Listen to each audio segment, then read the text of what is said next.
Hello people of the world, welcome back to my channel. If this is your first time, please don't forget to subscribe and like my video.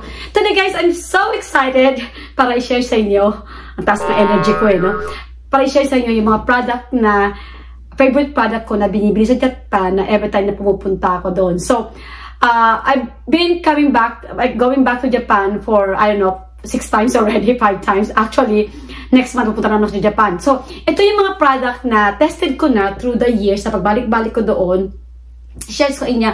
So, kung first time pa lang kayo punta ng Japan, ito yung product na dapat yung subukan o i-try. So, ito lahat ng mga product na to nabibilan to sa Don Quijote or sa mga pharmacy doon or mga drugstore. So, ayan. So, first thing first, mag-start muna ako dito sa mga shampoo. So, guys, bago naman ako nagbumili ng mga, bago akong kumbaga, nagbibili ng mga extra, marami na rin ako nasubukan ng mga shampoo. So far, medyo kasi yung scalp ko din, mga sensitive, ganun. Minsan nagko-falling hair. Alam mo na, pag nagkaka-edad ka na, ang daming mga issue mo sa life, diba? So, isa sa mga nagustuhan kong product nila ay itong Tsubaki shampoo. Ayan. This is shampoo. And then, meron siyang Tsubaki conditioner. Ayan, ito conditioner. Ayan, shampoo and conditioner. So, guys, okay. Ito, kasi nasa pouch siya na ganyan. Pero, meron kang mabibili na nasa lagayan na. So, pwedeng, ito, napaka-convenient lang kasi, number one, a little bit cheaper than, kunyari, nasa ganito. Pwede ka nang bumili, tapos isalin mo na lang. So, ayan, makakatipid ka ng konti. And then, also, meron pa rin itong mas maliit din. Ayan, yung gusto mo naman. Ito naman, Tsubaki hair mask. Yung hair mask naman, guys, I use a hair mask parang twice a week or once a week. So, ito naman yan. Meron siya nabibili na may pump. Ayan. So, pwede mo na lang isalin. Mas makakatipid ka kasi mabigat din naman itong lagayan niya. So, ayan. Yan yung number 1 na paborito ko. Shampoo na Tsubaki at saka conditioner tapos hair mask. Ayan.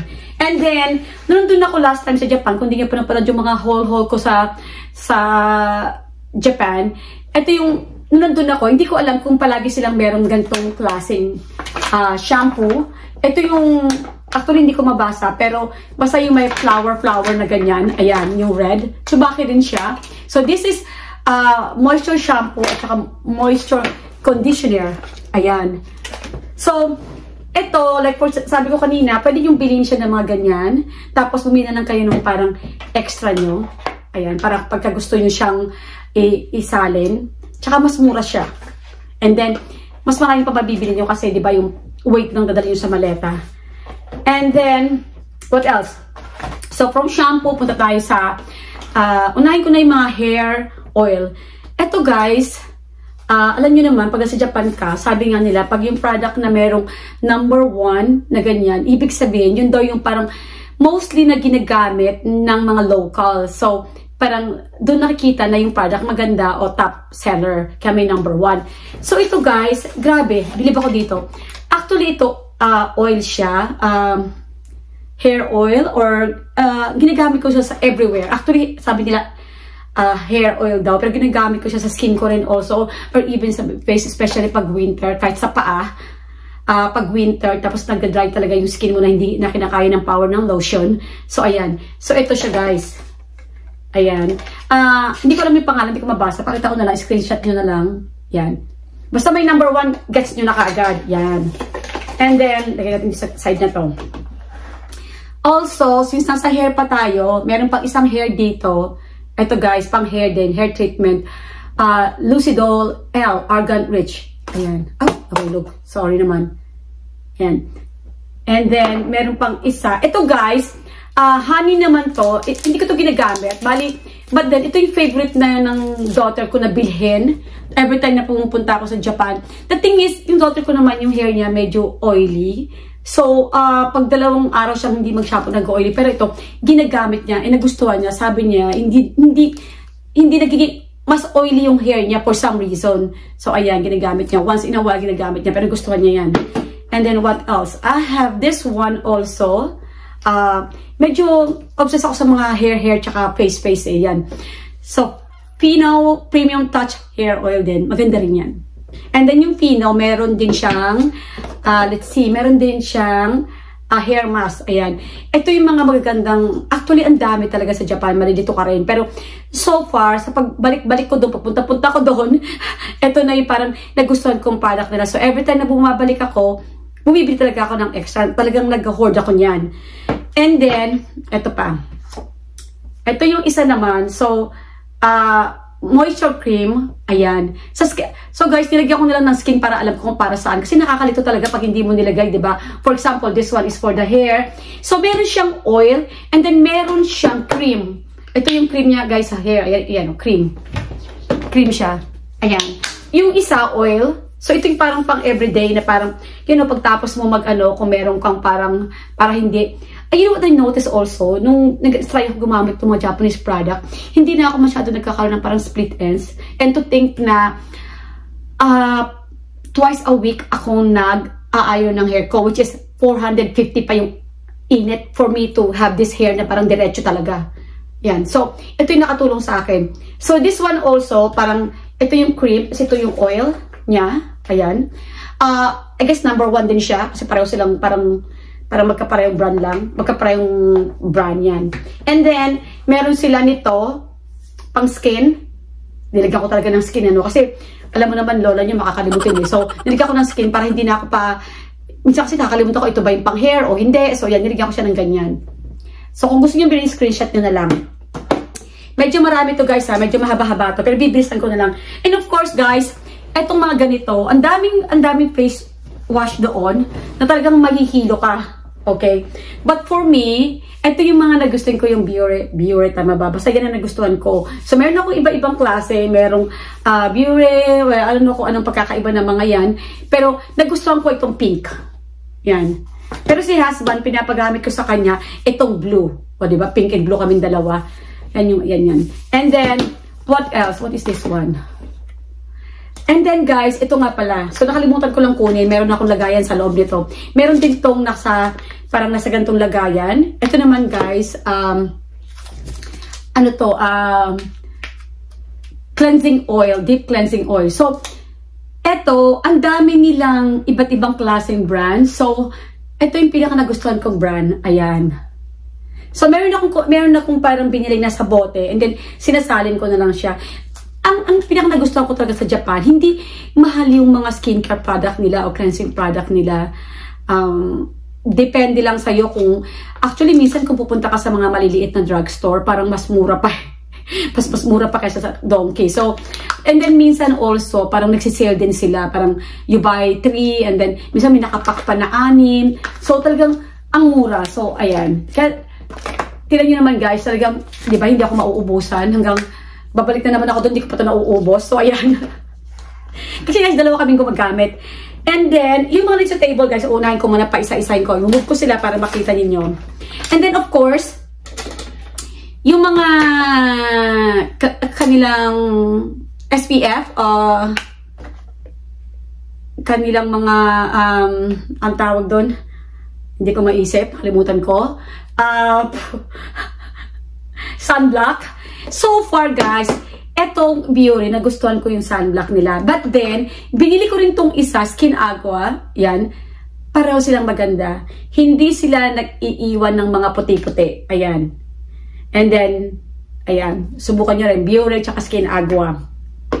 And then, ito naman, this one is a little bit pricey. Pero, ang kagandahan nito guys, nitong sunblock na to, ayan. Actually, na-discover ko sa sister ko dahil I guess hindi ko lang siya nakita. Sa anak ko rin sa mga TikTok yata. Ayan. So, ito guys, ang magkagandahan nito, especially pag nasa Philippines ka, tapos naka-makeup ka, lalabas ka. Ito kasi syempre naka-makeup ka. Pag naka-makeup ka, parang hindi mo na pwedeng ilagay dahil syempre magpuputi-puti. Ito, kahit naka-makeup ka, ganyan ka lang guys. Ganyan, wala mangyayari sa makeup mo, nandiyan pa rin. So, yan. Medyo a little bit pricey, pero, you know, kung mundo ko naman nakatira sa tropical country, kailangan mo talaga to. Ayan. Meron ako mga revelation sa inyo ng mga bago sa mga binili ko. Move natin to. Okay. Let's go to the, ito naman guys, yung hair. Parang pang hair na pomade. Parang pamada siya. Pomade. Parang yan. So, let's see, ito naman, nagustuhan ko rin siya, ganyan yung hair. Kunyari guys, ayan. Especially kung nagkatali ka ng buhok. Tapos mayroong mga nakatayo-tayo. Gaganyanin mo lang siya, oh. Tapos, mag-aano na siya guys, yung parang nakabagsak na siya. This is good for kapag naka-ponytail ka. Ayan. So, dalawa, kasi maiksi naman yung hair ko. Actually, anak ko gumagamit ito. So, meron lang ako extra para sa akin. And the next is, huli ko na lang yung mga moisturizer. Next is, ito talaga revelation sa akin guys. Itong dalawang Lycee, pang eye drop. Ayan. Kasi ito guys, medyo a little bit stronger itong isa kaysa dito. Ito mild lang. Pero ang laking tulong. Especially, kasi yung mata ko guys, dahil nagkasalamin ako, medyo palagi siyang kumakati, nag-i-itchiness sa loob. And then, basta makonting alikabok makati na. And then, takot akong gumamit ng mga nandito sa US kasi one time na gumamit ako ng parang eye mo, hindi ko nakalimutan ko ng brand, pero nangyari sa mata ko lalong namaga. But then ito guys, yung nasubukan ko to since like 2019 to 2020, na-obsess na ako kaya yan. Actually, tinan nyo guys, sobrang obsession ko guys, tinan mo naman, ang daming nakabukas, dalawa. Kasi nilagay ko sa mga bag ko. Ito sa tabi ng bed ko, sa bag ko, para pagka kahit nasa labas ako magagamit ko. Ayan, this is ang mura lang nito. I don't know, parang less than $5 or $3. So, ayan. So, Lycee, ayan. Itong isa, hindi ko alam kung anong brand to. Ito yung Lycee, ito yung isang brand. Ito naman, a little bit stronger. Pero good pa rin siya. Nagustuhan ko rin siya. Pag yun talagang, you know, especially meron akong allergy sa mga aso. Yung kumakati talaga yung mata ko tapos nag-teary eyes talaga. Ito ang pinagamit ko. Ayan. Ang ganda. Super, super ganda. And then, of course, guys, kung nasa Japan ka, huwag mong kalimutan bumili ng hairbrush. Sa Don Quijote lang to guys. Ayan. Actually, mga apat ang binili ko. So, yung iba pinamigay ko. Ito yung ginagamit ko. Alam mo the brand? Alam mo, gusto ko lang sa kanila. Tingnan nyo guys. So, bubuksan mo to. Hala, may panlinis ka guys. O, diba? Nakatago lang dyan. O, ayan o. So, sa Don Quijote ko rin ito nabili. Ayan. Grabe mga product doon na hindi mo akalain na later on na parang may pakinabang sa'yo na kailangan mo pala. Tabi natin dyan. And, okay, let's go to, mami ako na ipapakita tong isa. Ito guys, ito naman baby powder. Actually guys, sabi nila, ito lang medicated. Ayan. Pero, ang dami nagkagusto nito ng mga kaibigan ko na pinigyan ko nito nung bumalik ako sa US. Nagustuhan nila to. Even sa Manila, yung umuwi ako, nagustuhan din ko ng mga pamangkin ko. Ayan. Ang mura lang ito. Ang mura lang talaga nito. Parang, I don't know, basta cheap lang to. Ayan. Ano pa pangalan nito? Baby powder. Ayan, baby powder. Ayan. So, alam mo talaga na parang harmless kasi nga, pang baby nga. Ayan. And then, let's go to, ito guys, yung eyebrow pencil. Ayan. Okay. Number 1 din. Screenshot nyo na lang dahil hindi ko din masasabi sa inyo kung ano yung brand niya. Ayan. Basta kasi may number 1 para kung, pag nakita ko yung product na Japan, may number 1 para akong, alam na mamagnet. Kuha na nakuha.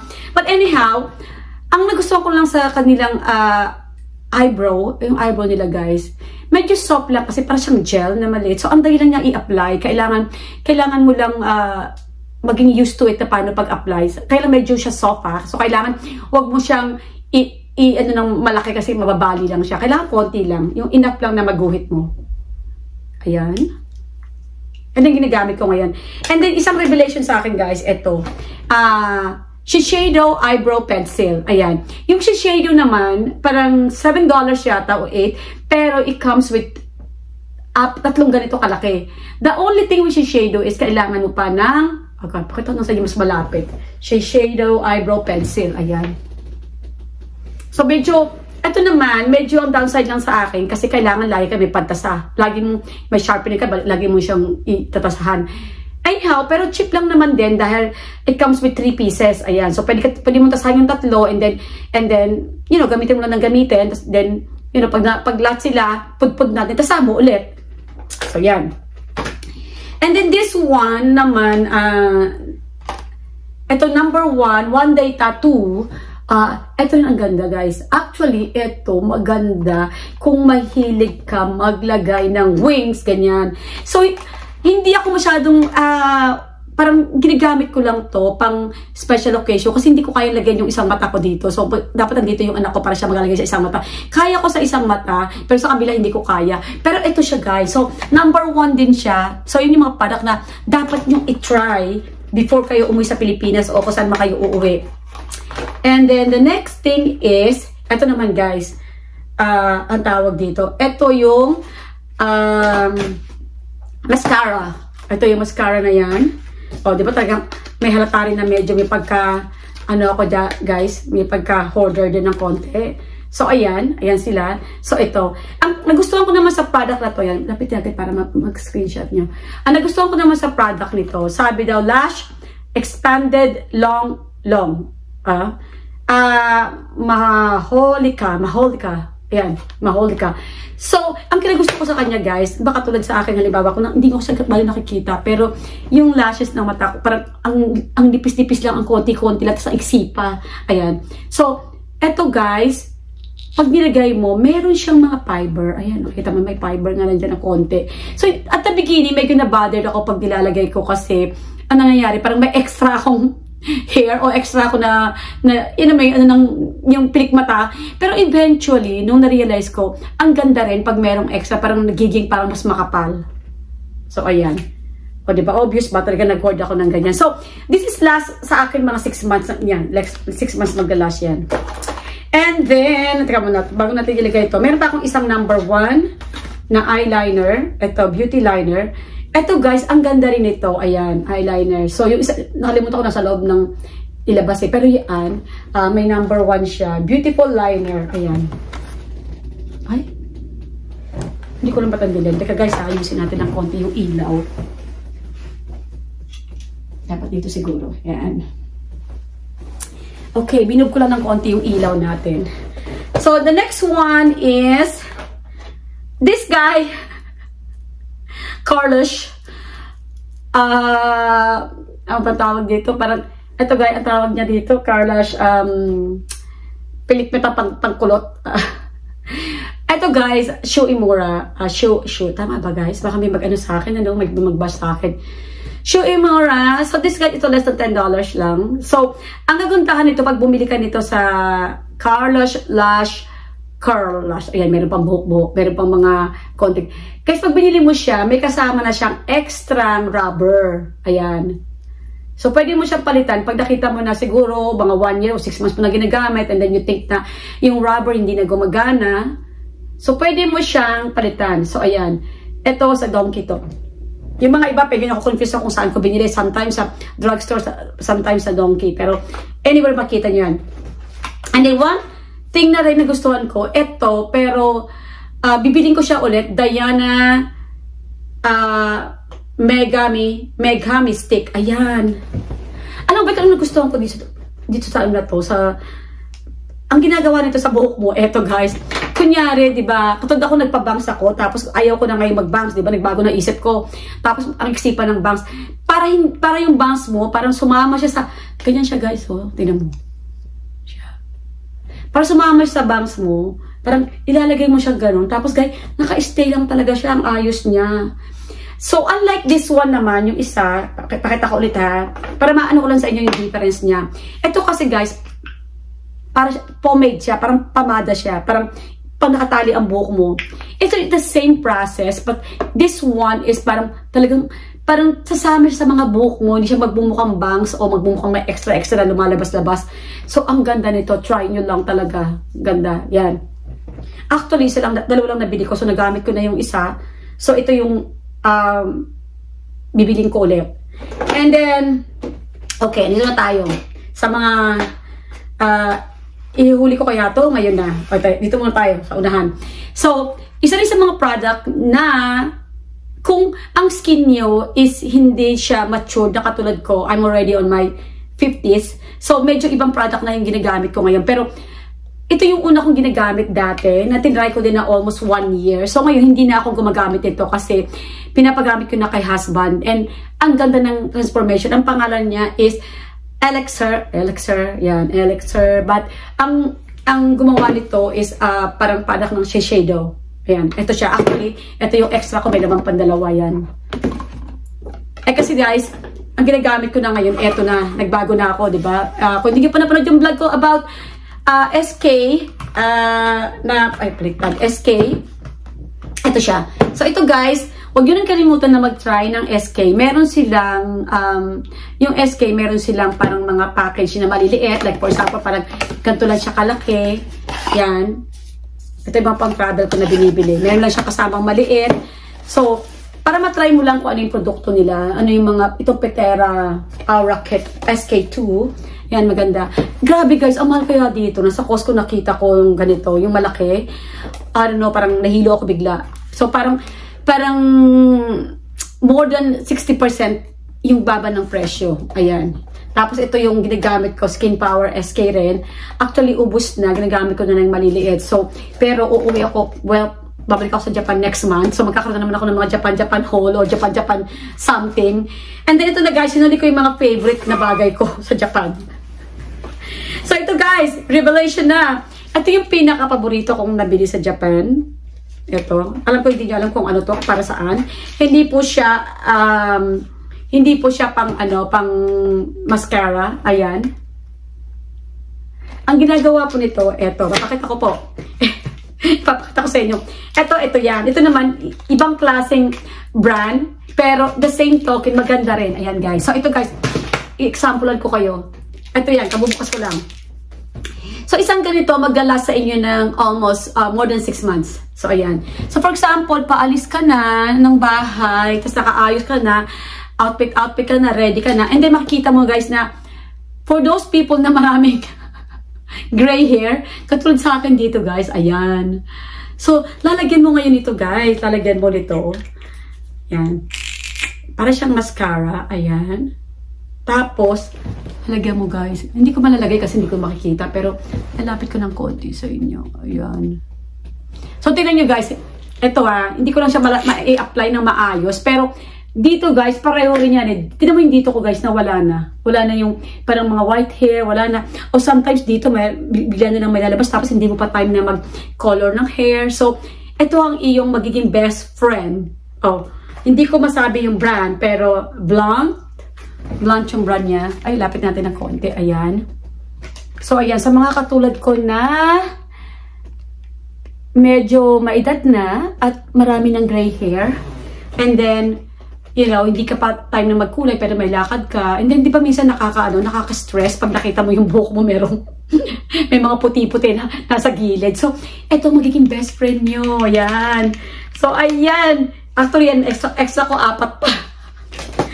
And then, ang susunod na pinakamaganda, marami na rin nag-vlog nito, pero hindi lang ako. Pero honestly, nung una, parang hindi ako naniniwala kasi parang feeling ko pareho lang siya ng sa lompas natin, sa Philippines, or whatever. But, nung bumalik ako sa US, dito, tapos parang, one time, talagang hindi ko alam ba't ang sakit ng shoulder ko. Parang, siguro exercise ako, naglinis ako sa bahay. Guys, nilagay ko siya. Ayan, ginamit ko na. Grabe, ano pa pangalan nito? Rohi Chuboko.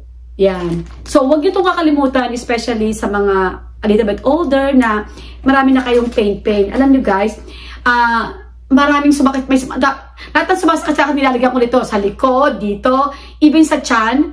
Yung parang minsan nagkaroon ako ng parang, I don't know, parang stomach ache na hindi ko alam kung bakit. Tapos sabi ko, ang sakit ng tiyan ko, hindi ko alam kung bakit. Tapos niligyan ko siya. Nagpatch-patch talaga ako dyan guys. Nilagay ko. True enough guys. Parang, kasi mararamdaman mo yung parang init. Tapos biglang, siguro mga, less than 3 hours. Okay na guys, nawala. So, ayan. So, ito. Yan ang mga favorite ko. Yan. So, ayun guys, bilhin nyo to. And then, last but not the least guys, kung Japan ka at mahilig ka sa sneakers, huwag mong kalimutan na bumili ng Onitsuka Tiger! Ayan. Ito guys, Onitsuka Tiger Tokyo. Ayan. Kasi ang mura niya lang sa Japan, parang, I don't know, 14,000 yen. Tama ba ako? Basta ganun lang siya. So dito, meron din naman sa Amazon o meron mga private, maraming mga nagbibenta rin. Pero, syempre mas mahal. So, ayan. Sobrang obsessed ko guys. Diba? 2 sa akin. Ayan. So, marami silang iba-iba. Ito yung pinakagustuhan ko sa mga ng Onitsuka kasi ayaw ko ng yung manipis na, yung pasyadong flat. Gusto ko medyo mataas. So, ito gustuhan ko. Yung ano niya, medyo mataas yung heels niya. Ayan. So, comfy rin siya. Pwede mo rin siya magamit na 4 to 6 hours walking. Hindi siya sasaktan paa mo. Ayan. And then, one thing na binili namin also sa Japan, itong brand dito sa US na On Cloud. Ito binili namin sa husband ko to. Actually, ayaw niya kasi yung husband ko, guys, Hoka fanatic siya. At ang sapatos niya, Hoka forever. So ngayon, nasa Japan kami ng anak ko, parang medyo konting na ano naman kami, dahil shopping kami ng dalawa, tapos siya wala siyang binibili talaga. So nag-end up na binili namin siya nito. Ang binayad namin dito, around 120, 130. Tapos wala na kaming tax kasi nga, pwede mo ipakita yung passport ko para tax exempt ka. So this one here in the US, parang around $200. So ayan. Diba? Ang ganda. Ayan. So, ngayon nagustuhan niya na rin daw kasi medyo comfy na sa kanya. Parang nagustuhan niya. Pero nung una, parang hindi siya masyadong, kasi actually guys, ang husband, sinisibis talaga yung husband eh. Ang husband ko kasi guys, ano lang siya, yung parang, kung 3 lang yung sapatos niya, 4, good na sa kanya. Kasi kung meron siyang, kunyari, meron siyang 2 Hoka, meron siyang pang running, tapos meron siyang pang running and walking, tapos meron siyang tapos meron siyang 2 leather, na pang apply, o whatever, pang formal, okay na siya doon, hindi siya hindi siya katulad namin ng anak ko na para kaming mga centipede na ang dami namin shoes na hindi namin magamit lahat. But the good thing is, itong ginagawa ko guys, pag bumibili ako ng sapatos na bago, kailangan ko din mag-alis ng sapatos na hindi ko ginagamit. So yun, di ba? May excuse ako. Ayan. And then meron akong may biniling isang On Cloud, pero nasa kinuha ng anak ko, sa Atmos namin binili. Hindi namin siya nakikita dito. Siya yung white, na tapos white lang siya na simple na parang sneakers lang siya na white. Tapos yung gilid niya kasi maroon. Dahil yun ang kulay ng anak ko. Nag-aaral yung anak ko sa A&M. So, yun ang kulay ng school nila. So, hindi niya sa akin. Pero, hindi namin siya nakikita dito. So, anyway, binigay ko na sa kanya. Side track lang ako. Pero, pagbalik ko guys, ayun ang mga isa sa mga bibiliin ko na para sa akin yung ibang kulay naman. So, anyhow, yun lang. Kung medyo sneakers, guys, mura sa Japan. Compare sa US I don't know sa Philippines, pero compare dito. Kasi guys, ni-research ko na yung mga bibilin ko ngayon. Pagbalik namin next month, ni-research ko na yung mga bibilin ko na dito. Even the Hoka here in the US is a little bit expensive. Parang kung nasa Japan ka, less siya, around 30%. And then of course, dahil wala kang tax, may additional pa. So, anyhow, thank you for watching and God bless you all. So, sana gusto nyo itong vlog na to, na gusto ko lang ipakita sa inyo, ipaalam sa inyo ano yung mga produkto na, yung mga product na paulit-ulit kong binibili papunta ng Japan. So, sana papunta nyo, itry nyo rin itong mga product na to. And thank you sa lahat ng mga subscribe sa channel ko na kahit pa paano, hindi ako masyadong nagpa-vlog pero ang dami pa rin dumadagdag na subscribers. So, thank you so much. God bless you all and see you on my next vlog. Bye!